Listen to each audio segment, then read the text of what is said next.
What is up, DS3 TV? We are here to watch the newest Oversimplified video, Henry VIII. Yeah, this should be fine. Oversimplified is always a great channel. Go check them out if you haven't already. And let's get into the video because I sure am ready to. As soon as I seen this video come out, I said I had to react to it because this is gonna be a pretty good video. I can just already tell. Sigmund, I don't have much longer. Tell me, was I a good king? You were okay. Well, I'd be remembered as the great warrior king who invaded France, revolutionized English healthcare, and developed great parklands. Probably not, because of the wife killings.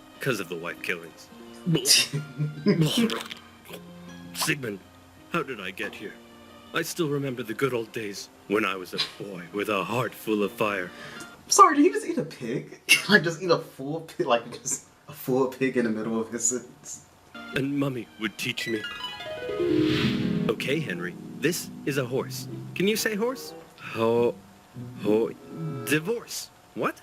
No. Okay, let's try this one. Can you say loaf of bread? Loaf with her head. No, Henry, that's wrong. You know what? Last one. Okay. Can you say soap? Soap. Yes, that's it. I'm the supreme head of the church. Screw the Pope. You know. You know what? You're my son and I love you, but you're freaking weird, man. The year is 1491. England has just come out of 3 decades of civil war, in which a bunch of Henrys, Edwards, and one Richard had a little ding-dong over which royal house should rule the realm. Okay. Finally, a Henry won, Henry VII, and he had a son. What should we name him? My royal lineage is full of Henrys. A fine name, a vigorous name, a tenacious name, a muscular name. How about Arthur? And so Arthur, Prince of Wales and next in line to the throne, was born. 5 years later, Prince Henry was born, but nobody cares about him. He's not the heir, just a spare. The king wanted to make an alliance with Spain, so one day he said to his son Arthur, "Hey, baby, you see that lady baby? That's gonna be your wife. But father, I'm not even 3 years old yet. Listen, there's something you have to understand. You're my son." Back then, yeah, it was a lot of, basically they would, definitely arranged marriages more back then, even though it's still a lot of arranged marriages today, but it was a lot back then, like, for real, and especially if you were royalty, kind of, I mean, I guess it goes back to, like, how it is now, but definitely give you higher social status, yeah. But more than that, you're a political bargaining tool. But you love me, right? I love you as a political bargaining tool. Yay. Hey, Pop, who the heck are you? I've written you a poem. Listen here, tiny man. Can't you see? I love you, Dad. You are so pleasant. I'm so glad I'm not a peasant. See that I'm busy, but I'm your son. I have another son? As Arthur was in another palace, being prepped to become king, Henry lived with his mother and 2 sisters at Eltham, where he was being trained for a church career. And not just that, Henry learnt languages. He played sports. He learnt the recorder. What a nerd. Am I right? Wrong. Henry was the coolest kid around. So I told my Latin teacher he could kissius my buddius. Anyway, here's Wonderwall. Great scholars and theologians from across Europe came to meet and teach the young Prince Henry, who by all accounts was a very enlightened, bright, and charming young boy. Everybody loved Henry, and out of everything Henry was taught, more than anything, he came to adore and respect theology and Catholicism. One of Henry's tutors was English poet laureate John Skelton, who wrote a textbook for Henry that we still have today. In it, he wrote a number of important lessons for the young prince, such as, do not be mean, loathe gluttony, and do not violate widows. Important lessons for any 9-year-old boy. Around this time, Henry's older brother Arthur, now 15 years old, was married to Catherine of Aragon, sealing the union between England and Spain. And then he died. Oh, my alliance with Spain, my poor alliance with Spain. And your son, sire? Oh, yes, of course, my son. But mostly my alliance with Spain. He did not care about his son at all. Hey, Pop, who the heck are you? Oh. Your son is dead, but it's okay. I'm also your son. Hip hip hooray. Yeah! And just like that, an unprepared Prince Henry was now the new heir to the throne. And how about that alliance with Spain? Well, the solution was simple. Hey, boy, see that full-grown woman over there? That's gonna be your wife. No, I don't think that's how that goes. That should not be like that. No. What, my brother's widow? Yes. You're a freaking weirdo, man. Yeah. Now, in the Bible, there's a verse that says marrying your brother's widow, that's a big no-no. So the king needed to convince the Pope and get his special permission. Hey, can I please have my son marry his brother's widow? Sure, why not? And so it was. Henry's life was turned on its head as he was The Pope didn't even care to say, you know what, fine, go ahead and do it. moved to the royal court, next in line to the throne. But tragedy struck when just a few months later, his mother, with whom he was very close, suddenly died in childbirth. The loss of his mother almost certainly had a big effect on the young boy. In his older years, King Henry VII went on a bit of a paranoid trip. As was normal for a king at the time, Henry VII had to quell a number of rebellions, and as he aged, he became ever more suspicious of the nobility around him. To keep them in check, he began levying huge, ruinous fines, left, right, and center. Dukes, bishops, barons, even his own mother. No one was safe from his tyranny, and the nobility of England began to suffer. So when Henry VII finally got sick and died just after Christmas 1508, there was a lot of celebration. Not only because the tyrannical Henry VII was gone, but because his replacement was the ever-popular, charming, and handsome 18-year-old King Henry VIII. Henry married Catherine of Aragon in June 1509. His face is so weird. You may be wondering, if it's so weird to marry your brother's widow, and since he's now king, couldn't Henry just decide not to? Well, yes, he could. But by now, Henry wanted to. The thing about Henry that was unlike many kings of the time was he married for love, and he had grown quite fond of Catherine, very fond. Historians say their marriage was unusually good, and so he was coronated king. But it's unusually good.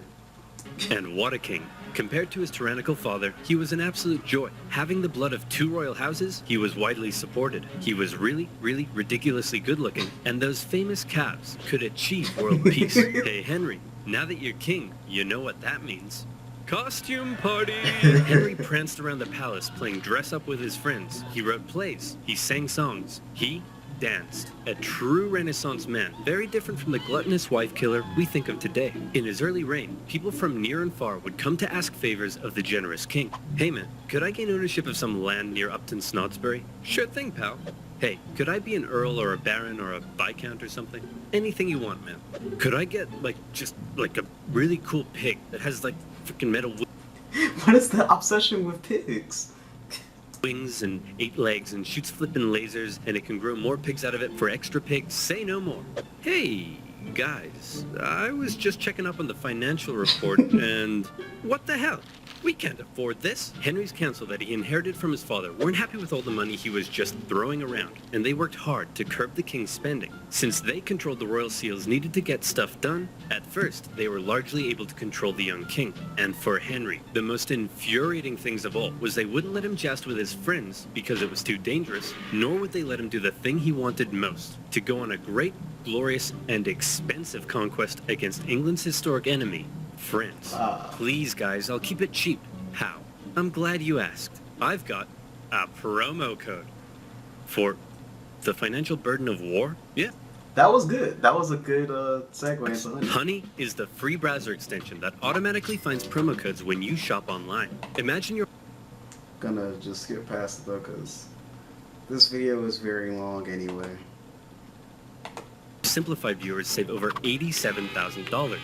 That's a lot of moolah. Not having Honey is literally saying no to free money like a crazy person. It's free, finds coupons with one click, and it's now part of the Venmo and PayPal family. So you know it's legit. Get Honey for free at joinhoney.com/oversimplified. That's joinhoney.com/oversimplified. And you'll also be supporting my channel. So thank you. Now, where were we? Oh yeah, sexy calves, excessive spending, and war with France. Henry wanted glory. He wanted to go down in history. If he didn't go to war in France, was he even the King of England? Man, I want to go to war so bad, but the council won't let me. Hey, maybe I can help with that. Whoa, it's Cardinal Wolsey, one of my best friends. Despite being an old-ass man, Cardinal Wolsey knew that if he helped King Henry, there'd likely be something in it for him. So what was his great, intricate plan to curb the council's power? You're the king, dum-dum. You can do whatever you want. What? Wolsey began writing bills that simply didn't require the seals, and thus Henry was back on top. For his efforts, Wolsey began to climb the ranks, and he became something of a yes man for King Henry, encouraging Henry to frolic and play while Wolsey took care of business. Hey, kid, you want to go on an adventure? Do I? The Pope was at war with France, and he needed some help. He offered the young, impressionable King Henry 100 Parmesan cheeses, some wine, and a golden rose if he came to the Pope's aid, and Henry... Did that really happen? Was all in. At this point in his life, he still respected the church and loved the Pope. And here was the chance for war he had been waiting for. He still didn't have an heir, a fairly big problem for a monarch at the time. But right now, the only kind of smashing he was interested in was smashing French guys in the face. And so off he went. The English already held the French city of Calais. From there, Henry made a glorious victory at the Battle of the Spurs. He took the French cities of Terouanne and Tournai. Word of his victory spread. This was it. Here was the glory he had been waiting for. Back home, his beautiful wife also led armies to victory in Scotland. And better yet, she was pregnant. Soon... Okay, so they were bold. They were doing stuff. Okay, they were moving and grooving around this time. Henry would have an heir. All of Henry's wildest dreams were coming true. Oh, he ran out of money. As the French prepared to invade Italy, all Henry could do was go home. Well, at least now I have an heir to cheer me up. Bring me my son. Henry, this is Mary. Mary? That's a funny name for a boy. Henry, it's a girl. This was Catherine's 5th pregnancy that had not resulted in a male heir. Happy Henry wasn't so happy anymore. You still haven't given me a male heir. Well, how do you know it's my problem? It's the funny thing is, it actually would have been it actually is Henry's problem, because that's how genetics work. It's the male who decides the sex of the baby, not the woman. So that's kind of funny back then how they used to say, oh yeah, it was the woman's fault for not giving them a male heir. It's kind of the man's fault, but, I digress. Maybe it's your problem, Henry. It couldn't be my problem, because I've been boinking half your maid staff, and one of them gave me a boy. Ooh. Ooh.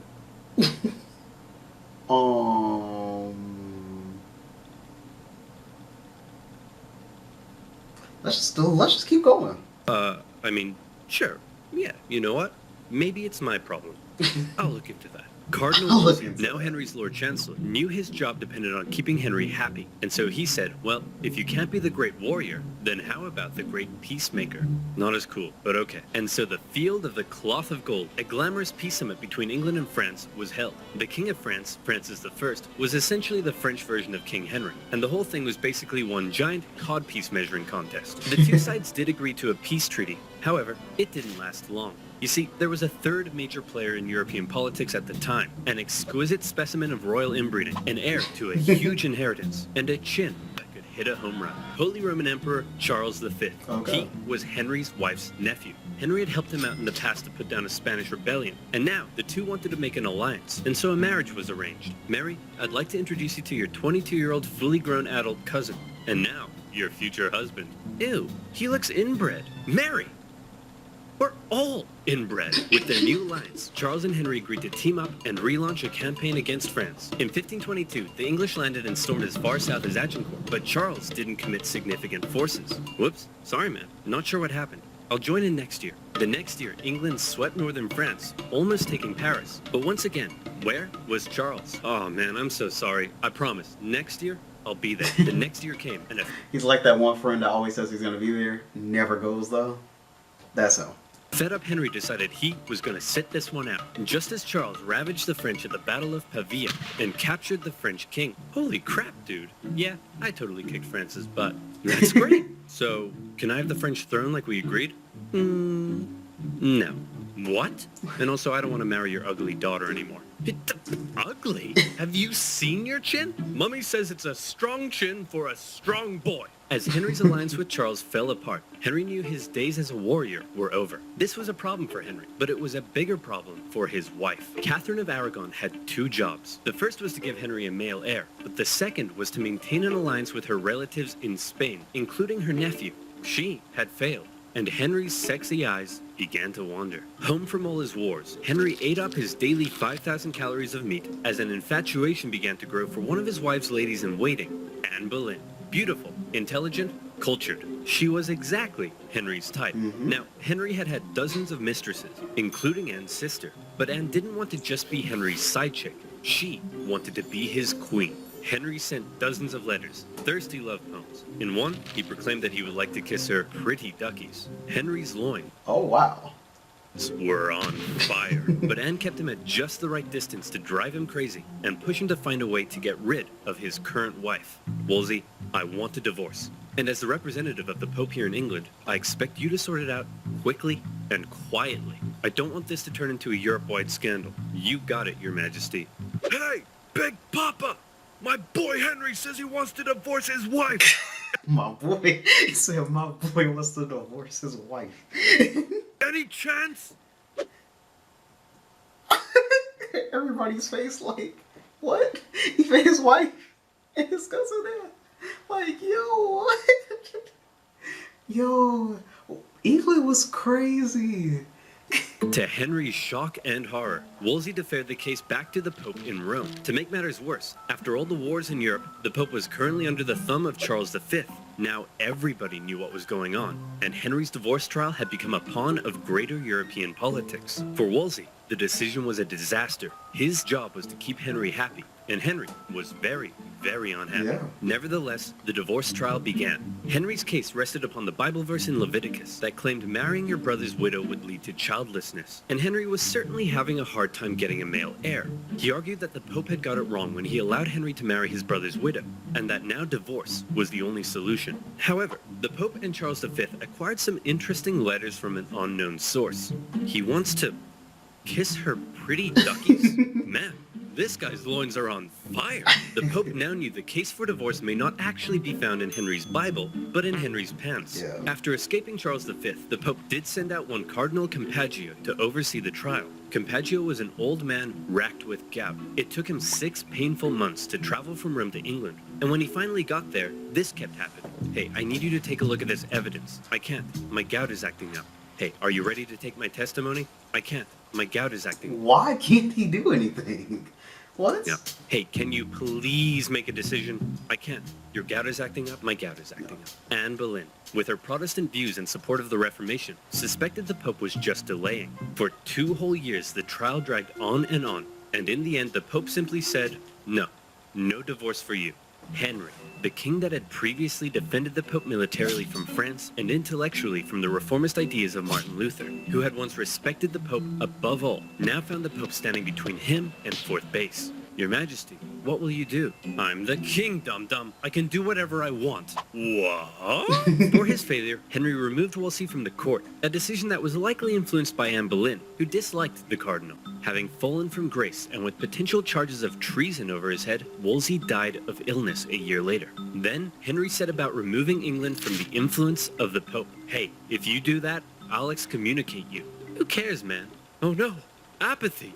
My weakness. Henry gathered theologians and scholars together to help him make his case against the Pope. Together, they argued to the people of England that the Pope's rule over the Church was basically a takeover of what had once been a self-governing, national English Church. And if that sounds familiar, some historians do believe this moment may have laid the foundations for English Euroscepticism. That's right. Brexit may have been influenced by Henry's explosive loins. By and large, the people gave Henry their support, and those that didn't were going to be in for a rough time. But for now, Henry assumed the role of supreme head of the English Church, and his next divorce trial was a foregone conclusion. Catherine of Aragon was Aragon, and Anne Boleyn was in. Alright, I've upended the entire country to be with you, so you'd better give me a son, okay?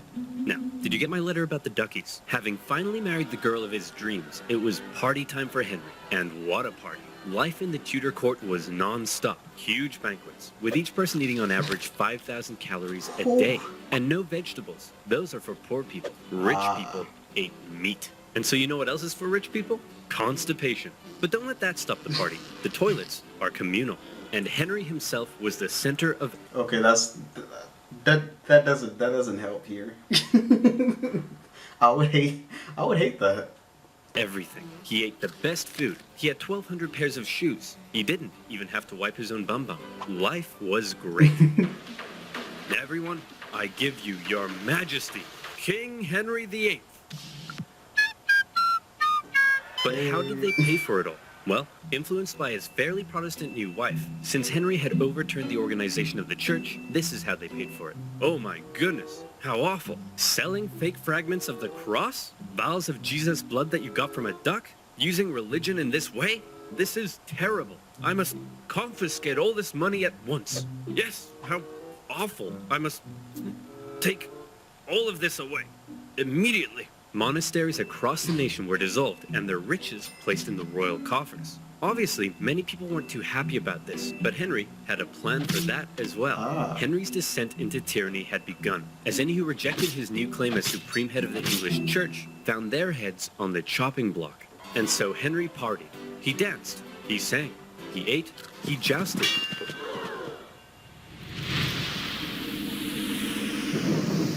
Be me.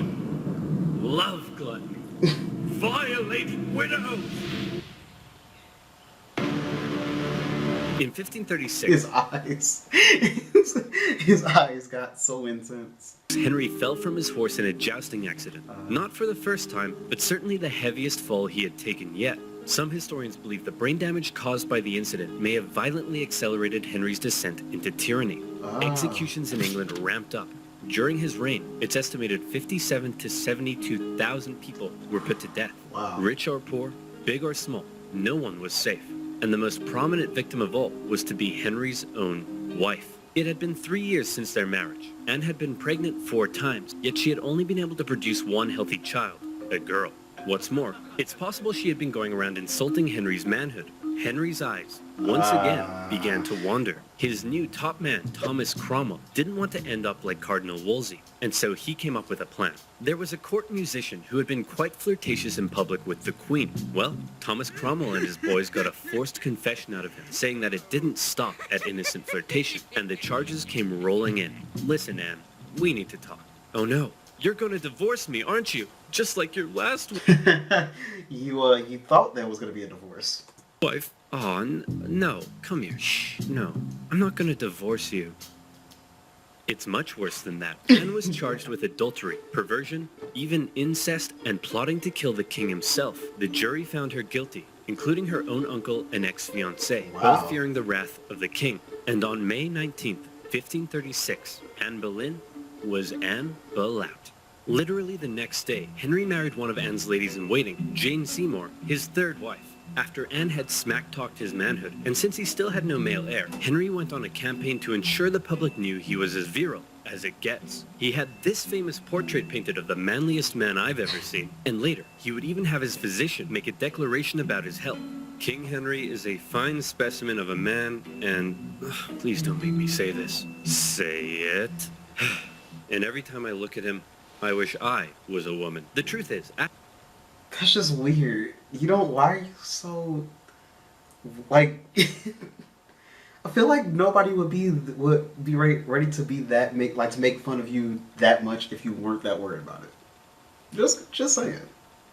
After his jousting accident, the king had badly injured his leg and was no longer very active, yet he was still eating his daily 5,000 calories. So by now, Henry was extremely unhealthy. For the remainder of his life, he would incur a number of illnesses, and his injured leg ulcers would ooze stinking pus. A fine specimen of a man indeed. On the church front, Henry's new and now pregnant wife was a devout Catholic, and she pleaded with the king to reinstate the monasteries. Henry was sick of wives meddling in his business, and he bluntly warned her to remember what happened to Anne Boleyn. Since splitting with the Pope, Henry had been hard at work determining the theology of his new Church of England. It kept many Catholic traditions, while on the other hand embracing some reformist ideas, such as requiring the use of a new Bible, not in Latin, but in English. The cover of Henry's new Bible depicted the people appearing to worship a giant King Henry. And in the corner, there's some people being put to death, just for good measure. For any who opposed Henry's ideas, whether Catholic or Protestant, for any who rebelled against him, it would be off with their heads. In October 1537, Henry finally got what he had been waiting for. His wife Jane gave birth to a healthy boy. However, the triumph soon turned to tragedy, as Jane Seymour died days later from complications during the birth. Henry mourned Jane, the woman who had given him a son, for 2 years. Your Majesty, it's time to choose your next wife. Thomas! Not now! Can't you see I'm in mourning? That one. The woman Thomas Cromwell had lined up for Henry's next marriage was the sister of a powerful German duke. But all Henry cared about was that she was pretty as pie. And Thomas Cromwell promised that indeed she was. However, when she arrived in England, Henry was less than pleased. Oh. Your Majesty, let me introduce you to your fourth wife, Anne of Cleves. Fourth wife. What's that smell? I think it's your legs, sire. No, it's Anne of Cleves. She's ugly. This is treason. Wow. What? Off with his head. Henry found his new wife so repulsive that he never consummated the marriage and divorced her just 6 months later. And for bringing Henry an ugly, stinky woman, along with additional charges of plotting treason, Thomas Cromwell lost his head. Oh, wow. The very same day of Cromwell's execution, Henry married his fifth wife, the famed beauty, Catherine Howard. She's believed to have only been 17 at the time. Henry was 49. And like Anne of Cleves, Catherine Howard didn't last long. You see, for some reason, she may not have been entirely satisfied with her 49-year-old fine specimen of a man, and it's possible she engaged in a number of extramarital affairs, including one with her cousin, Thomas Culpeper. When Henry found out, he was devastated. How could she do this to me? But, sire, don't you have hundreds of mistresses? Shut up, Baron. That's not the point. Your Majesty, you're crying. I'm not crying. It's just that sometimes, when I get sad, water comes out of my eyes. For her treason, Catherine Howard met the same fate as Anne Boleyn in 1542. So this is like wife 5, right? This is either 5 or 6. He's killed a lot of his wives. So, we've had divorced, beheaded, died, divorced, beheaded. I didn't know it was this many wives that he killed. Look out, here comes Whoa. Survived. Henry married the daughter of a royal official, Catherine Parr, in 1543, and she appears to have been a good companion to Henry. She cared for the aging king, who by now was so heavy it took several men to winch him onto his horse. She acted as a mediator within the family and convinced the king to restore his 2 daughters to the line of succession. Their marriage did have one hiccup, however, when Catherine dared disagree with the king over the subject of theology. It's a miracle because when the priest says the words of institution, the bread turns into the body of Christ. Well, if you put the bread in a box for 3 months, is it a miracle that it turns moldy? Treason! You can't just call everything treason, Henry. The king called for her arrest, as serious charges were placed over her head. However, in the end, she told Henry that she had not been disagreeing with him, but simply learning from him. And so when the guards came to arrest her, the king told them to make like an Anne and cleave. Catherine Parr stayed with Henry right until the end. As he aged into his later years, in increasing pain and ill health, he grew ever more suspicious and moody. The once generous. So he was exactly like his father. Just, you know, the same way, just that he didn't, you know, that his father wasn't as big as him. Promising young king was now feared by all around him. Sigmund, I don't have much longer. Hold me. Of course, sire. Do you have any final wishes?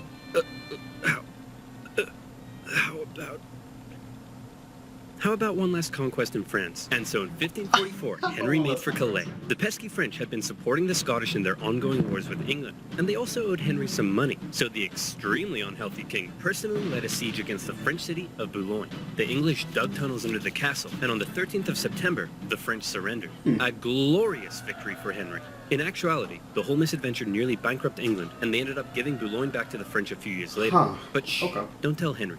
He's having his moment. Finally, in 1547, a 55-year-old Henry, lapsing in and out of consciousness, passed away. His son, Edward, succeeded him, but died just 5 years later. His daughter, Mary, briefly took the reins and steered the country back towards the Pope. But then his second daughter embraced reformist ideas and gradually transformed England into a Protestant country. Henry's desperation to marry Anne Boleyn and his resulting feud with the Pope had changed the course of English history and religion forever. Unfortunately, none of Henry's children had heirs, and when Elizabeth I died, Henry's lineage ended, with the House of Stuart replacing the House of Tudor. So then you might think, all that effort, a life filled with so much frustration, yet he never conquered France, he barely had a male heir, and his lineage died out. The egotistical man Henry grew sick and cruel, and then died. So why are we all so fascinated with King Henry VIII? Why not Henry II or IV? Well, without mentioning the many important things his reign did achieve, one of his biggest goals was to go down in history. And you can put a big green check beside that one, because everything he did and how he asserted his control and authority over everyone around him has come to be viewed as the epitome of the word king. And also because of the wife killings? Yeah, definitely the wife killings. that was a lot of wife killings. He killed like 3 or 4 of his wives and then like divorced what 2 of them. I mean that's pretty insane. But